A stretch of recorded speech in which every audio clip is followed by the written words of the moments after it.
alaikum warahmatullahi wabarakatuh.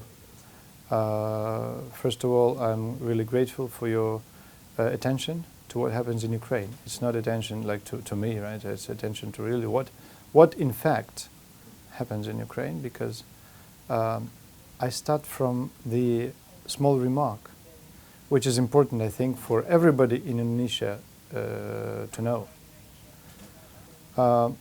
What we do here now, actually, is informing the people about the truth, what happens there.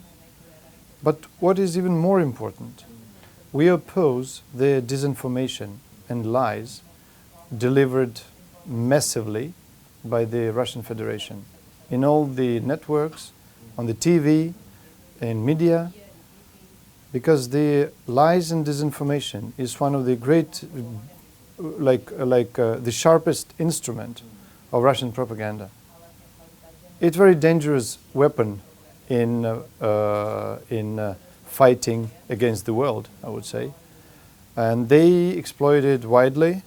So my main task here, and I want really to make an accent on this, for Indonesian people, they deserve the truth.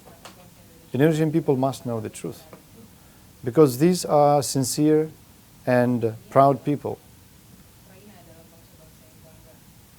I mean, the Indonesian people are sincere and proud people, like Ukrainians, yes.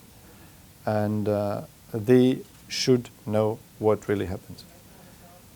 If I start doing updates, it might not be very appropriate sometimes, because the situation changes every minute, every hour. So we receive the information in 2 hours when everything is over already. What is important to know? Ukraine is under attack for the 5th day, and it's not the like a conflict, which I call upon everyone not to use this word, military conflict or crisis or whatever it happens, because this again is the instrument of Russian propaganda. It is a war, and it is a very cruel war against, not against the militaries, but against the civilians. Yesterday when I came home from all the meetings, it was like 10 o'clock Jakarta time, I received the breaking news that Russian troops started massive bombing of the living quarters in big cities. It is not the fight between the armies anymore. It is the shelling and bombing with missiles, with cannons, with everything, the places where people live. So I even do not know the casualties, but my friends are living there and they are reporting all the time, and they are filming it, and they say no one can count the casualties because it's civilians, a lot of civilians die, a lot. And I cannot even find the right word for the crime that committed by Putin and Russian Federation.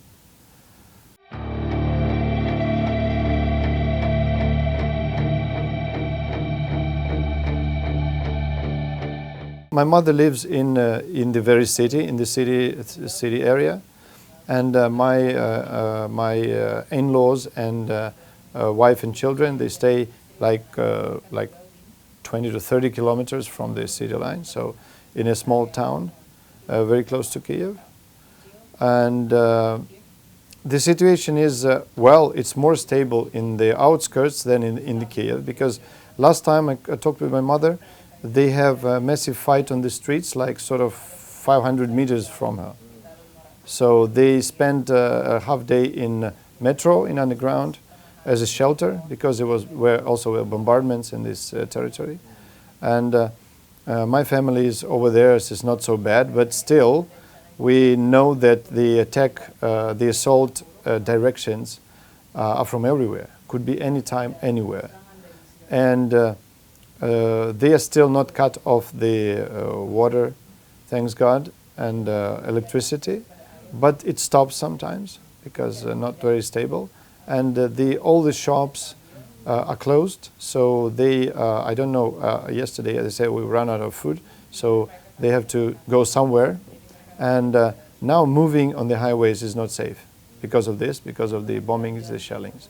So I really worry about how they're going to get some food to carry on.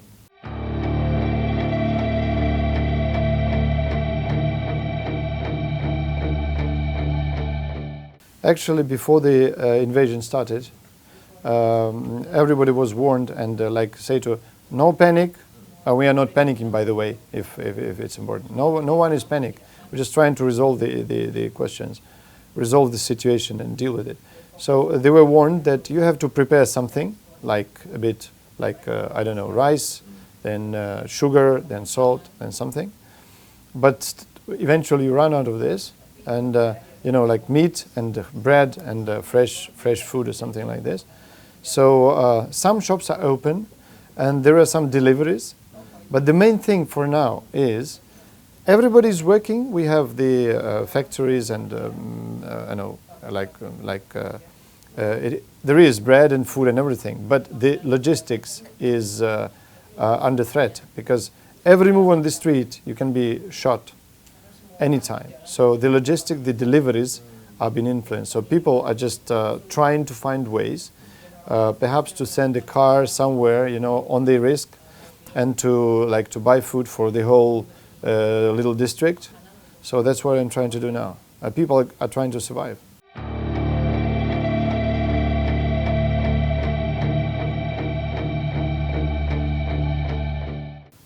Yeah. Well, the main mean of communication is internet, of course. We are communicating through WhatsApp, through Zoom, through everything.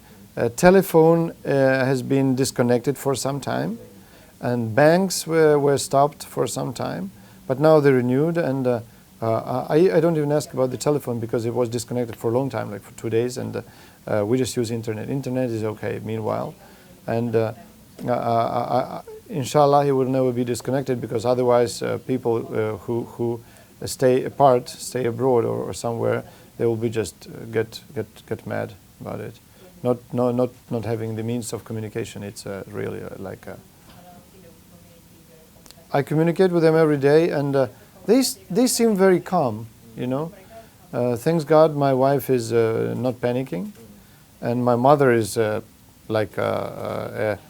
stronghold of my family because she's like, I say, I'm 73, I will never go. If they come, I just stab them with knives. I will die in fighting, And I expect the president of Indonesia, the government of Indonesia, the parliament of Indonesia, stand up and call upon Putin to stop the aggression.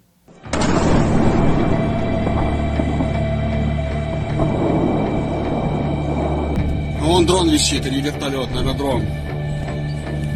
Дрон висит.